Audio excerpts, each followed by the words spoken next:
semakin meluasnya, lebarnya ya penggeledahan KPK di pemerintah kabupaten. Yang kedua, langkah PLT Bupati Probolinggo yang terakhir nih tentang pembangunan pasar baru.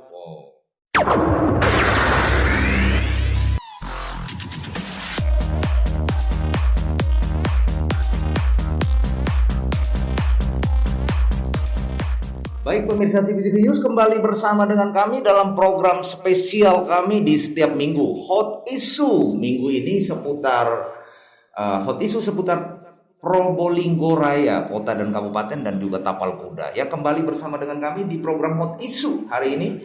Sudah bersama dengan saya di studio hari ini adalah pengamat versi CB News ya, yang setia menemani saya di edisi ke-8 ya.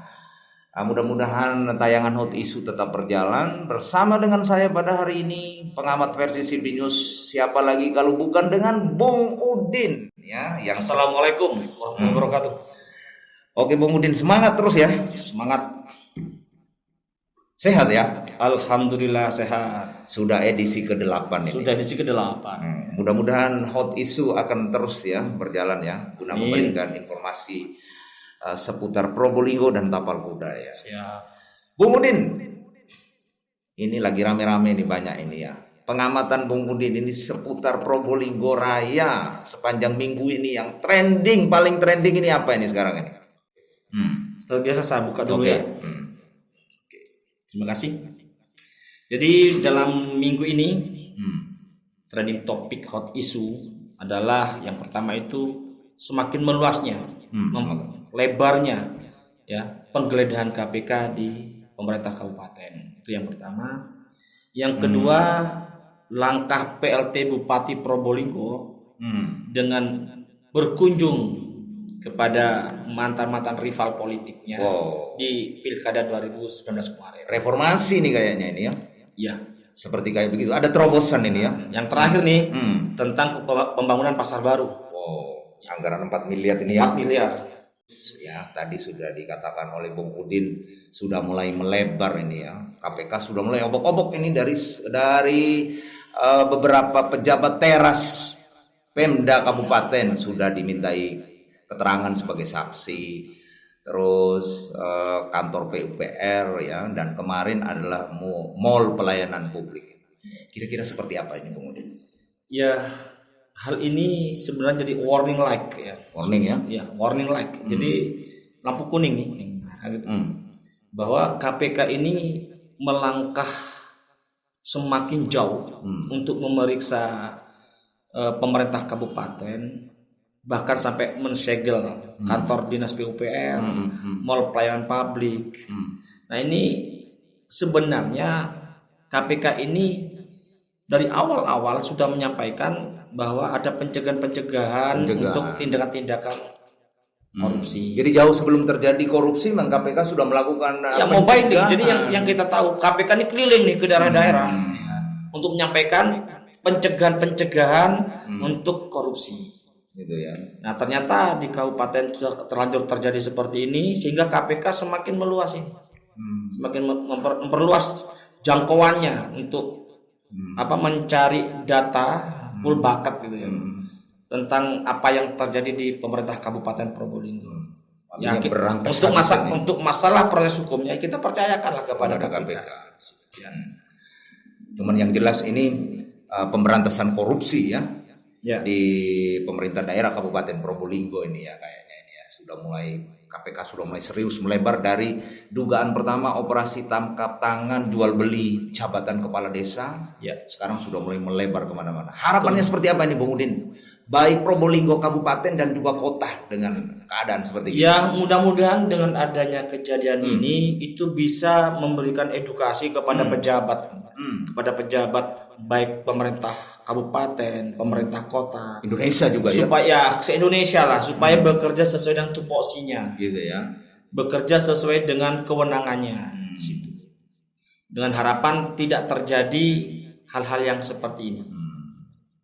Itu yang terpenting. Tapi balik lagi kalau bicara begini, saya kembali ke edisi minggu lalu ini. Bung Udin kan sangat jelas berbicara perlu adanya rem ini. Iya, rem ini. Artinya kan ada peran pengawasan baik dari masyarakat ini ya, dari eksternal di luar gedung. Makanya kemarin saya katakan bahwa rem pertama itu ada di legislatif. Jadi rem itu ada di legislatif. Bahwa seandainya pengawasan legislatif itu kuat, tentunya hal-hal yang sedemikian ini tidak akan terjadi. Karena apa? Begitu DPRD mengawasi secara ketat nih eksekutif, maka hal-hal sekecil apapun akan diketahui oleh DPRD. Dan bila ada suatu kegiatan yang melanggar dari regulasinya, yang mengarah ke tindak pidana korupsi, DPRD bisa ngerem ya. Ya paling tidak kalau sudah misalnya DPRD bertindak dengan melakukan hak-haknya, hak-haknya ini kan proses politik yang terjadi. Nah, karena proses politik tentunya penyelesaian juga politik. Yang terpenting tidak sampai terjadi hal-hal ke ranah hukum. Artinya direm dulu nih. Ada pencegahan nih. Iya, jadi rem pertama itu adalah DPRD, pengawasan ketat dari DPRD, dan DPRD punya kewenangan untuk melaksanakan fungsi pengawasan.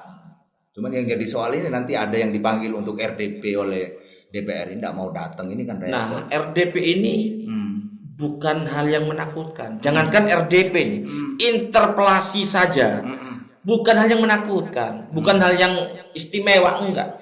Karena interpelasi saja itu kan meminta keterangan. Nah, DPRD meminta keterangan, ya sudah berikan keterangan dengan begitu. Nah, apalagi RDP itu kan memang sudah mitra. Dengar pendapat. Ya, dengar pendapat. DPRD bertanya, eksekutif menjawab. DPRD memberikan suatu solusi, eksekutif yang memberikan pertimbangan. Lalu disimpulkan.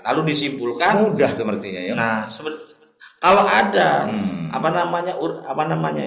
kalau sinergi antara DPRD dengan eksekutif, maka perjalanan pemerintahan daerah ini akan berjalan dengan mulus. Tidak akan ada rona-rona yang membuat sampai ke ranah hukum di situ. Oke.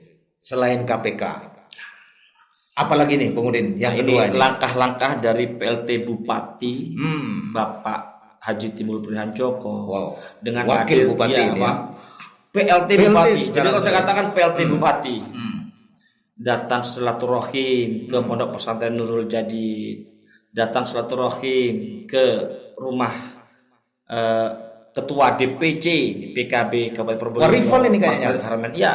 Jadi PLT Bupati ini membaca bahwa sebagai mantan rival politik di Pilkada sudah usai. Waktunya bersama-sama membangun Kabupaten Probolinggo. Salut saya kepada PLT Bupati. Langkah ini menurut Bung Udin ini bagaimana? Langkah yang tepat ini. Untuk membangun Kabupaten Probolinggo lebih baik. Artinya semua stakeholder yang ada di kabupaten melangkah bersama-sama demi kemajuan Kabupaten Probolinggo sendiri. Makanya PLT Bupati ini ambil langkah seperti itu supaya menerima masukan-masukan baik dari Pondok Pesantren Nurul Jadid yang tapi mungkin tentang keagamaan, kegiatan keagamaan, terus kepada rival politik ke Mas Malik Haramain sebagai Ketua DPC PKB. Mungkin yang selama ini terjadi kebuntuan komunikasi, ini PLT Bupati ini membuka ruang, membuka keran untuk komunikasi. Ini bagus, ini benar-benar bagus ini. Itu langkah yang cerdas dari PLT Bupati Kabupaten Probolinggo ini. Selain jadi PLT juga adalah tokoh daripada Partai Banteng ini. Ya. Apa memang konsepnya dari sana ya? Dalam konteks ini saya tidak melihat partainya, tapi saya melihat dari sosok seorang Bapak Haji Timbul Prihanjoko yang bisa membaca dengan cerdas bahwa untuk bisa memajukan Kabupaten Probolinggo lebih baik ini harus ada kerjasama dari semua stakeholder yang di Kabupaten Probolinggo. Kayaknya juga bertemu dengan wali kota ini kayaknya ini. Tentang penanganan COVID ini atau bagaimana? Kayak saya lihat. Memang antara Probolinggo kota dan kabupaten memang harus ada sinergi karena perbatasannya udah jelas ya. Deket banget. Artinya kalau ada apa-apa itu kan bisa saling mengisi lah kekurangan-kekurangannya itu. Baik ini ya mestinya ya. Baik, sangat baik langkah dari PLT Bupati Probolinggo. Apa yang baik kita dukung tentunya gitu Bung. Ya. Oke Bung Udin. Selain KPK, selain terobosan ini ya yang dilakukan oleh PLT Bupati Probolinggo yang lagi viral ini ya. Terus kemudian apa lagi nih? Tentang pembangunan pasar baru nih. Pasar baru yang beberapa hari yang lalu itu sidak ya, sidak ke Pasar Baru. Kemarin. Ya. Itu langkah yang sangat bagus dari Komisi 3 agar supaya pembangunan Pasar Baru ini benar-benar tepat waktu nih penyelesaiannya. Sehingga penderitaan pedagang Pasar Baru tidak berkelanjutan ini, dan jangan sampai terjadi kembali pemutusan kontrak. Ini sudah 3 kali musim hujan ini. Ya. 3 kali Lebaran juga kayaknya. Nah, Bang Thoyib ya. Artinya DPR ini memastikan ya. Ya. Ingin memastikan bahwa pembangunan Pasar Baru akan tepat waktu. Dalam tahun ini harus selesai dengan anggaran 4 miliar. 4 miliar ya, tahap pertama nih. Desember kalau nggak salah ini. Yang terpenting kan begini, pembangunan Pasar Baru ini bisa memberikan dampak positif kepada masyarakat yang saat ini sudah sekian tahun ada di luar. Gitu ya. Ya walaupun market pertama begitu megah, tapi faktanya nggak bisa dilaksanakan. Nah lebih baik sudahlah kembalikan pasar ini ke bentuk yang semula, tidak perlu panggung atau bertingkat, tapi nyaman bagi pedagang. Supaya TPS-nya ini dibongkar juga ya, kembali ke tengah lagi. Angka 4 miliar bukan angka yang sedikit. Pengawasan juga harus ketat dari DPRD supaya nggak terjadi hal-hal yang tidak diinginkan sampai ke ranah hukum ini. Bung Udin kan janji juga nih sering-sering ngawasi, mungkin kenceng terus ini. Kita akan awasi juga, kita akan juga akan datang ke Pasar Baru sejauh mana pekerjaannya dan sejauh mana reportnya, sehingga bisa dipastikan bahwa pekerjaan Pasar Baru ini benar-benar bisa tepat waktu. Yang paling penting tidak terjadi putus kontrak lagi. Itu yang terpenting. Kira-kira ada proyek di Probolinggo Kota yang masih belum selesai final? Yang saya tahu kan di alun-alun juga ada tuh, alun-alun. Gersang ini kayaknya Mas. Saya juga masih perlu melihat lebih jauh lagi nih alun-alun, karena bangunan yang di sisi utara itu kan dibongkar semua. Nah, pada saat saya lewat ini untuk apa lagi nih, dibongkar untuk apa lagi nih, kan begitu. Ya mudah-mudahan lah anggaran yang ada di situ bisa terselesaikan dengan sesuai dengan spek dan gambar dan tepat waktu juga. Jangan sampai seperti yang tahun-tahun kemarin anggaran udah gede, udah besar miliaran, ternyata hanya untuk merusak. Iya kan? Itu yang terpenting. Oke. Semangat terus Bung Udin. Tetap semangat demi masyarakat Probolinggo Raya. Kita akan selalu mengamati apa yang ada di wilayah Probolinggo Raya dengan harapan tayangan CB News ini bisa bermanfaat kepada masyarakat Probolinggo Raya. Oke Bung Udin. Jadi ada 3 nih ya yang jadi trending ya selama 1 minggu ini ya. Banyak tentunya. Banyak, cuma kalau kita bahas sudah cukup. Tidak cukup. Oke baik pemirsa, demikianlah bincang-bincang kami seputar hot issue sepanjang minggu ini di Probolinggo Raya, kota dan kabupaten ya. Semoga tayangan kita ini bisa memberikan informasi yang bermanfaat tentunya untuk kita semuanya ya. Satu yang terutama tadi tentang pencegahan korupsi supaya juga sudah harus dihentikan ya, akan membuat masyarakat menderita apalagi di tengah-tengah pandemi Covid ya. Baik untuk masyarakat Probolinggo, kota kabupaten Probolinggo dan Indonesia tentunya yang menyaksikan tayangan kami tetap mengikuti protokol kesehatan ya. Dengan membiasakan pola hidup baru ya, dengan membiasakan senantiasa mengikuti protokol kesehatan guna kita mencegah penyebaran virus corona di Probolinggo dan Indonesia tentunya. Demikianlah liputan kami dari Probolinggo, Jawa Timur. CB News, Mamat Abdullah, Safiuddin AR.